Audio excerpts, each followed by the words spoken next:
Boa noite a todos. Que Jesus, uma vez mais, nos abençoe nesta noite. Capítulo 23 do Evangelho segundo o Espiritismo, estranha moral. E neste capítulo, Allan Kardec reúne alguns versículos, alguns capítulos do Novo Testamento.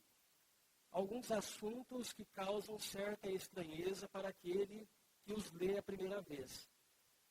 Como assuntos relacionados a odiar os pais, abandonar pai, mãe e filhos, deixar os mortos, o cuidado de enterrar os mortos, e não vir trazer a paz, mas a divisão. Então são assuntos que Allan Kardec explica à luz da doutrina espírita. E ele deixa bem claro, fazendo uma análise desses ensinamentos, que determinadas palavras contidas no Evangelho de Jesus não devem ser interpretadas ao pé da letra. E quando interpretada ao pé da letra, parece estar em desacordo com a sua doutrina. Como odiar o pai, abandonar o pai e a mãe, eu não vim trazer a paz, mas a espada. Já pensou se nós falássemos aqui que todos deveriam odiar o pai e a mãe, abandonar o pai e a mãe, porque o Cristo está dizendo desta forma? Muitos achariam absolutamente um absurdo, porque os ensinamentos de Jesus realmente não é assim. Nós aprendemos com a doutrina espírita que Jesus, como está em O Livro dos Espíritos, na questão 625, é considerado modelo e guia para a humanidade. E, de repente, se nós falássemos esses apontamentos dessa forma, sem a luz da doutrina espírita, que tem que odiar o pai e a mãe, abandonar pai e mãe, nós não conseguiríamos entender isso. Por isso que o Evangelho trata desse assunto. Allan Kardec colocou, não é por acaso, estranha moral, porque causa uma estranheza. Mas com a luz da doutrina espírita, como nos fala o benfeitor Emmanuel, que é um farol para todos nós de entendimento e esclarecimento, a gente consegue entender esses ensinamentos de Jesus. Allan Kardec faz algumas considerações sobre o que Jesus disse. Então, Kardec deixa bem claro que, pessoalmente, o Cristo nada escreveu. Tudo foi elaborado depois da morte de Jesus. Também lhe deixa bem claro que todos esses ensinamentos foram recopiados com a escrita manual, passando de uma língua para outra, e chega à conclusão que deve ter experimentado algum tipo de alteração. Então vejamos bem, Jesus nada escreveu. Depois da morte de Jesus, a gente tem aí o Evangelho de Mateus, nós temos Lucas, Marcos, João. Os discípulos escreveram depois da crucificação do Mestre.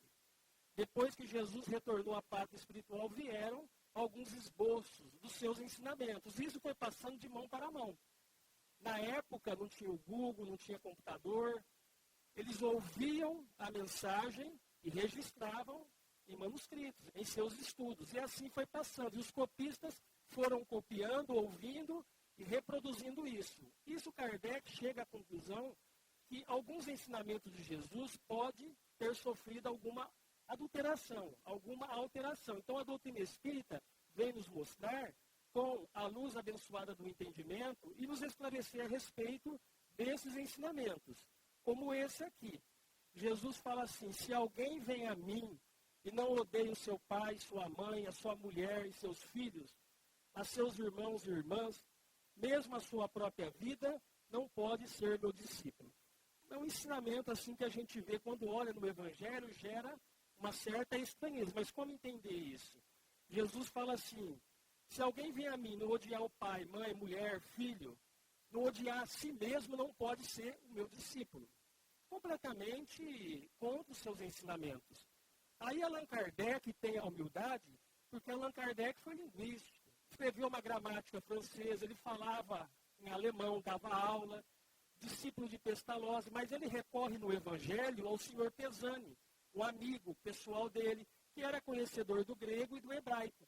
Então ele tem a humildade, apesar do seu conhecimento, para não cometer o mesmo equívoco que os copistas e as pessoas cometeram, interpretando errado ensinamentos, porque Kardec disse assim, se Jesus não pronunciou esses ensinamentos foram interpretados de uma forma equivocada. Então, para que ele não cometesse o mesmo equívoco, a gente vê a grandeza de Allan Kardec e a sua humildade, ele procura um professor, o Sr. Pesani. Então, o Sr. Pesani faz uma explicação muito interessante a respeito desse ensinamento. O Sr. Pesani diz assim a Allan Kardec, que a língua hebraica era muito pobre. E para cada ensinamento empregado tinha várias significações. Então, ele deixa bem claro para Allan Kardec que o verbo odiar é um elemento de comparação que utilizaram naquela época. Não no sentido que nós entendemos hoje como odiar. Ele deixa bem claro que quando Cristo fala assim, se alguém vem a mim e não odeia o seu pai e sua mãe, seus irmãos e a si mesmo, não pode ser meu discípulo. Ele deixa bem claro, Allan Kardec, que esse verbo é explicado, entendido na língua hebraica e no grego, que ele conhecia muito bem. Ele deixa bem claro que Jesus não disse dessa forma. Jesus disse assim, amar menos. Ou no sentido de não amar tanto quanto o outro. Então, Jesus não disse odiar. O Pesani fala para Allan Kardec que Jesus deve ter falado, explicado, amar menos. Aí tem sentido. Se alguém amar menos o seu pai, sua mãe, seus irmãos e a si mesmo, não é digno de ser meu discípulo. Então, a gente vê que esses ensinamentos, agora sim, com essa explicação de Allan Kardec, o Sr. Pesani, analisando, conversando com o codificador, e Allan Kardec, então, poderia assumir todas essas explicações e colocar no Evangelho segundo o Espiritismo. Mas ele faz questão de colocar no rodapé a colaboração de Pesani. Isso mostra a sua grandeza espiritual. Então, a gente vê, com esse ensinamento, que Jesus, então, ele enfatiza a valorização à família.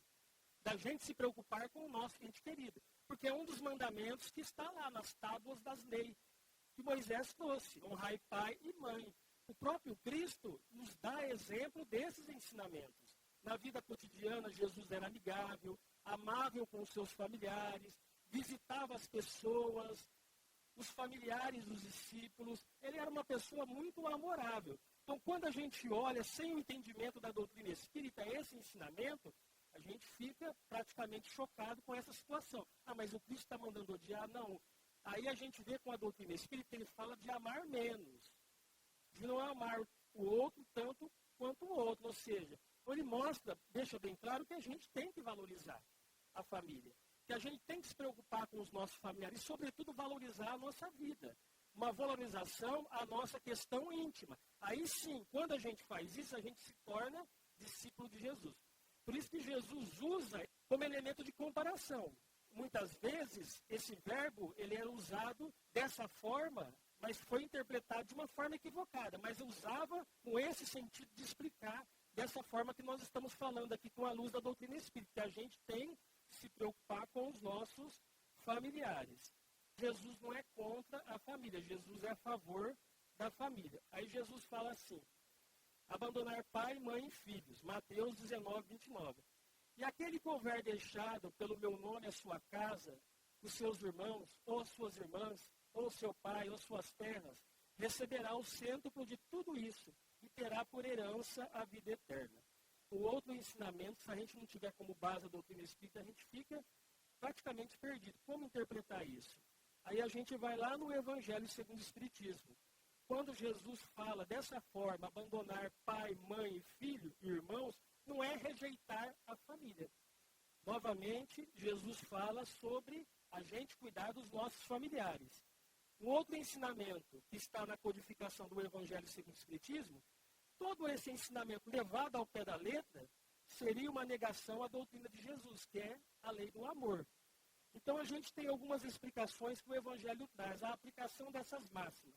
A gente pega o interesse à pátria. Quando jovens deixam a sua família para defender o seu país. Vejamos a explicação da doutrina espírita. Eles não estão abandonando pai e mãe, mas estão deixando o lar momentaneamente para defender o país, o interesse à pátria. Uma outra comparação que eles fazem dessas máximas, o interesse à família, quando os cônjuges se unem. A moça deixa a casa, o filho deixa a casa, momentaneamente, mas não vai abandonar o seu pai e sua mãe. E um outro exemplo mais interessante é sobre a vida futura. Aí nós temos aqui um exemplo de Lucas 18, 28 a 30, quando os apóstolos, Simão Pedro diz assim a Jesus: quanto a nós, vedes tudo que deixamos e te seguimos. Porque Jesus fazia o convite, segue-me, eles foram. Mas não abandonaram seus familiares. Simão Pedro convivia com a sogra, os discípulos visitavam seus familiares, mas eles foram em busca do interesse da vida futura, do interesse da vida espiritual. Então, o significado dessas máximas tem por objetivo mostrar que os interesses da vida futura devem prevalecer os interesses humanos. Quando Jesus diz assim, abandonar pai, mãe e filho, deixa bem claro que os interesses da vida futura devem prevalecer os interesses da vida humana. Nós fazemos completamente diferente.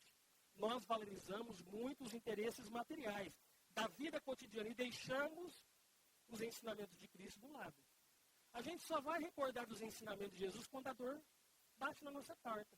Quando a gente está enfrentando uma dificuldade imensa, aí a gente se lembra de Jesus, da vida futura, do plano espiritual, mas enquanto não está acontecendo nada, a gente vai colocando sempre o lado espiritual em segundo plano. E a gente vai enfatizando, priorizando na nossa vida a questão da vida material. Então é nesse sentido que Jesus quis dizer quando fala abandonar pai e mãe, para que nós tenhamos a vida eterna, ou seja, nos preocuparmos com as questões espirituais, para chegarmos do outro lado da vida numa situação boa, sem sofrimento. O significado dessas máximas, isso está de acordo com a doutrina de Jesus. Agora sim a gente começa a entender melhor os ensinamentos de Jesus. Há um outro ensinamento também, que Jesus fala assim, deixar os mortos a cuidado de enterrar os seus mortos. Lucas 9, 59 e 60. Então Jesus diz assim, um jovem procura Jesus, Jesus está explanando o evangelho, e ele diz assim, Senhor, consente que primeiro eu vá enterrar o meu pai. E Jesus lhe retrucou, deixar os mortos ao cuidado de enterrar os seus mortos. Quando a ti, vai anunciar o reino dos céus. Um outro ensinamento fala assim, mas como? Jesus está mandando ele abandonar o pai que está sendo velado, ali o corpo que está sendo velado. Jesus está dizendo que ele deve abandonar tudo e anunciar o reino dos céus. Um ensinamento assim, que sem a explicação da doutrina espírita, a gente também não conseguiria entender isso daqui. Então, o significado de deixar os mortos, cuidar dos mortos, novamente aqui Jesus explica que não era censurar o filho que desejava sepultar o pai. Não era censurar o filho. Jesus não estava censurando o filho que queria sepultar o pai. Narra no Joana de Ângeles que aquele jovem ele se preocupava muito com as questões materiais, com a questão da herança. E naquela época de Jesus, um ente querido, para que ele recebesse a herança, ele tinha que velar o seu familiar.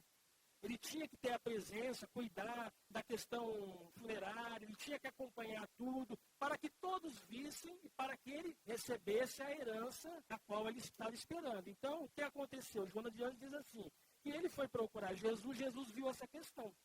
Que ele estava muito preocupado com as questões materiais. Por isso que Jesus usa esse termo muito forte para mostrar para ele que o lado espiritual é mais importante. Deixa os mortos aos cuidados de enterrar os próprios mortos. Quanto a ti, vai anunciar o reino dos céus. Jesus convida ele ao desprendimento, ao desapego. A gente vê, dentro desses ensinamentos, que Jesus, então, não está censurando o jovem que queria sepultar o pai. Jesus estava fazendo um convite para o jovem, para ele cuidar dos interesses da vida espiritual. Bom, seu pai já desencarnou, o corpo morre, o espírito continua vivo, a vida prossegue, você agora tem que cuidar da sua condição espiritual. Então Jesus fez um apelo a ele, a cuidar dos seus interesses da vida espiritual. Chega da questão material, ninguém leva nada. Então passa a partir de agora a cuidar do lado espiritual. Esse significado também, deixar os mortos, enterrar os seus próprios mortos, Jesus explica ao jovem que ele não deveria se preocupar tanto com o corpo, mas pensar na questão espiritual. Pensar na questão do espírito, que nós estamos fazendo para o nosso espírito. Não só a alimentação física, mas a questão do lado espiritual. Alimentarmos a nossa alma, porque é isso que nós vamos levar. O conhecimento, o que nós fazemos de bom, as coisas materiais vão ficar. Da mesma forma, quando a gente reencarnou, as coisas materiais estavam aqui, a gente vai desencarnar, as coisas materiais vão ficar de mão em mão, mas e a nossa essência espiritual? E o nosso despertar na vida espiritual, como estará? Então, Jesus estava querendo, de todas as formas, mostrar para ele que o caminho era daquela forma, que ele tinha que anunciar o reino de Deus. Então, quando Jesus diz assim a ele, vai anunciar o reino de Deus, Jesus deixa bem claro para ele, e para todos nós, que a pátria deles, a terra, não é algo permanente, que é algo transitório, que nós estamos aqui para evoluir, mas que a questão espiritual era algo assim permanente, que nós iríamos levar conosco. E que isso nós iríamos levar conosco, toda essa bagagem espiritual, no decorrer da nossa vida espiritual. Então, tudo que é material, Jesus deixa bem claro, fica aqui. O espiritual é o que a gente leva. Então, vejamos bem, ele teve a oportunidade, teve o seu encontro com Jesus. Jesus percebeu o interesse material dele, diz a ele deixar os mortos aos cuidados dos próprios mortos, enterrar os próprios mortos e para ele anunciar o reino do céu. Ele teve a oportunidade. Ele foi sepultar o Pai, mas narra o Evangelho que ele não voltou. Jesus era a única oportunidade de salvação para ele. Assim como é a única oportunidade de crescimento espiritual para cada um de nós. Ou seja, o jovem perdeu a oportunidade. Como muitas vezes nós perdemos a oportunidade, deixamos a oportunidade passar de lado. E mais tarde a gente reclama dessa situação. Então, muitos agem assim, nós agimos assim, como esse jovem. Nós agimos assim. Muitas vezes a gente pensa na vida espiritual, mas a gente não quer desencarnar agora. Se nós perguntássemos aqui, quem gostaria de desencarnar agora? Quem gostaria de ir para o nosso lar, para uma região boa, mas tem que ser agora? Ninguém. Ninguém quer desencarnar agora. A gente ainda está muito apegado às questões materiais, às questões familiares. Então, agora, nesse momento, não. Eu sei que eu vou desencarnar um dia. Mas nesse momento, exatamente, agora não. Então, ele teve a oportunidade, como muitos de nós temos a oportunidade, mas menosprezamos esta chance. Então, o último ensinamento aqui do Evangelho segundo o Espiritismo que a gente vê, mais um.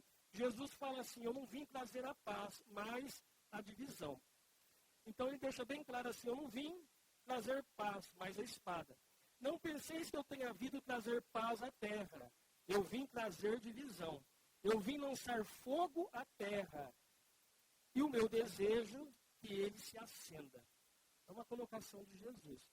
Allan Kardec chega à conclusão é que Jesus não usou o verbo odiar, e sim amar menos. Eles fazem uma explicação. Mas todos esses ensinamentos foram realmente ditados por Jesus. A gente não deve levar o pé da letra. Com o estudo da doutrina espírita, a interpretação da luz da doutrina espírita, a gente vê, é uma afirmação que Jesus usa para chocar, para criar impacto, mas aí a gente consegue entender da seguinte forma, que Jesus fala de espada, divisão e fogo. Isso está acontecendo. Espada, divisão e fogo. A gente teve aí as cruzadas, a Inquisição, que em nome de Deus se matava. Então, Jesus, o que ele falou, realmente, que a gente está vendo e coisas que vão acontecer ainda mais. Jesus deixa bem claro, não significa esses ensinamentos uma discórdia, uma violência semeada pelo Cristo. Então, quando a gente começa a observar esse ensinamento, a gente pode entender assim, mas Jesus estava desejando criar uma discórdia, Jesus estava desejando criar uma violência, porque ele quer que acenda um fogo na terra, e ele tem pressa para que isso aconteça, que ele não veio trazer a paz, e sim a divisão. Ele veio dividir a família, veio dividir a gente da convivência familiar. Não é nada disso. Jesus, ele não está semeando discórdia e nem confusão. Agora, a gente precisa entender que o mal viria não do Cristo, e sim da gente. Porque os ensinamentos de Jesus é luz, é a gente que vai complicando. Então, o mal vem da dureza do nosso coração. A dureza do nosso coração nos afasta dos ensinamentos de Jesus. Somos nós que criamos o problema na vida cotidiana. Então, a vida é simples, nós que complicamos a nossa vida. Então, vejamos bem, o mal vem do nosso coração. E Jesus antecipou isso.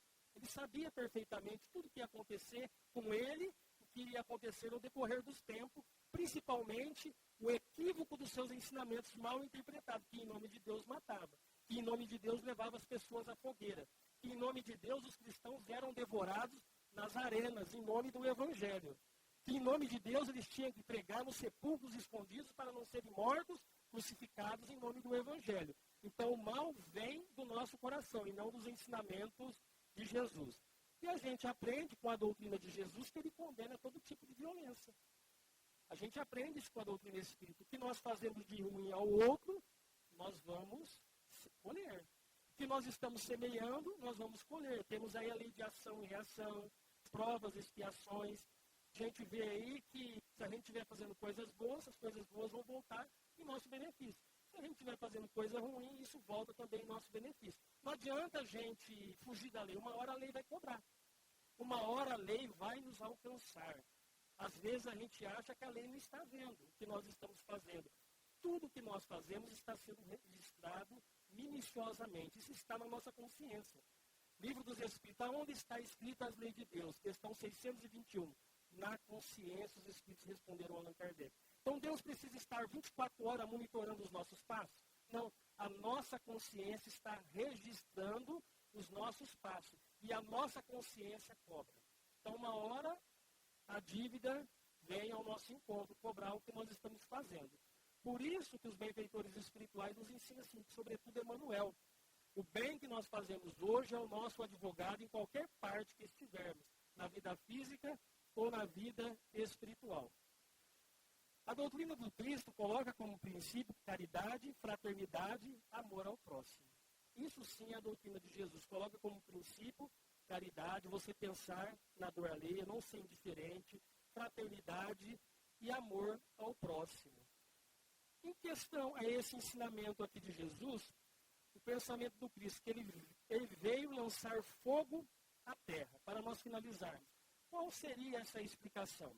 Quando Jesus fala assim, eu vim lançar fogo na terra e tenho pressa para que isso aconteça, Jesus se refere sobre o mal que está predominando a terra.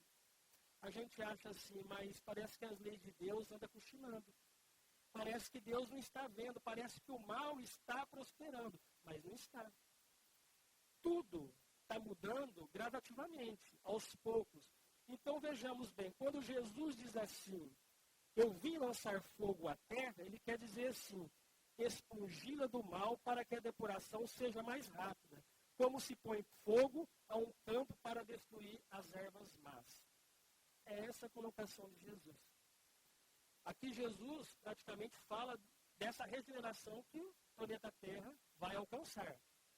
Que a Terra ela vai subir na hierarquia dos mundos. Quando a gente vê lá no Evangelho segundo o Espiritismo, mundo primitivo, provas e expiações, mundo feliz, mundos distosos, mundos celestes, a Terra ela vai subir na hierarquia dos mundos. A Terra já foi um mundo primitivo, evoluiu, provas e expiações, e está evoluindo gradativamente com a nossa mudança para o mundo de regeneração. Então a gente precisa mudar muito. Quando a gente analisa esse ensinamento de Jesus, a gente vê que a pressa tem que ser nossa, urgentemente, a mudança interior. A gente mudando o nosso comportamento, tudo muda ao nosso redor. A gente fazendo a nossa parte, a providência divina conta com a nossa colaboração para que as coisas também mudem à nossa volta. Então não adianta a gente reclamar do político, do prefeito, do presidente, reclamar das autoridades, a gente não tem que reclamar de ninguém. A gente tem que começar a fazer a nossa parte. Se cada um de nós fizéssemos a nossa parte, esse fogo do qual fala Jesus, que é de depuração, de renovação, a Terra já estaria no mundo de regeneração há muito tempo. Então, o que tem criado um entrave nesse progresso, por incrível que pareça, o orgulho, o egoísmo tem sido um grande obstáculo ao progresso espiritual nosso e do nosso planeta Terra. De qualquer forma, a Terra passa por esse processo. Se nós vamos permanecer nesse processo de evolução, de transformação, sim ou não, vai depender de nossas atitudes. Com a luz da doutrina espírita, a gente consegue entender que Jesus não manda odiar pai e mãe, que ele não manda abandonar os pais, que ele não veio trazer a divisão, a guerra, que ele não veio gerar violência, que Jesus, ele é a favor da família, ele é a favor da paz, da concórdia, das boas atitudes. Mas só através da doutrina espírita a gente conseguiria entender isso, à luz do espiritismo, à luz da imortalidade da alma, da reencarnação, a gente consegue. Quando a gente estuda a doutrina espírita, a gente vê a questão da reencarnação, que a vida não é só essa vida, que a gente já teve outras experiências em outras situações reencarnatórias, que a gente vai continuar evoluindo, crescendo, reencarnando, que a vida prossegue, a gente consegue entender esse lado espiritual. Que Jesus nos abençoe e que possamos continuar estudando, possamos continuar meditando sempre à luz da doutrina espírita. Que assim seja. Oremos, contrito a misericordiosa justiça de Deus, envolvamo-nos nesse psiquismo abençoado do estudo da noite, um estudo nobre, um estudo acalentador, um estudo que abre-nos o horizonte à nossa alma, permitindo-nos raciocinar, refletir, equacionar e encontrarmos realmente no Cristo um modelo e guia para todos nós. É, sem dúvida alguma, indubitavelmente, o Cristo um modelo para todos nós. E as interpretações percorrem os ecos com marcas indeléveis, mas, em síntese, Jesus realmente é o amor. Pai nosso que estás nos céus,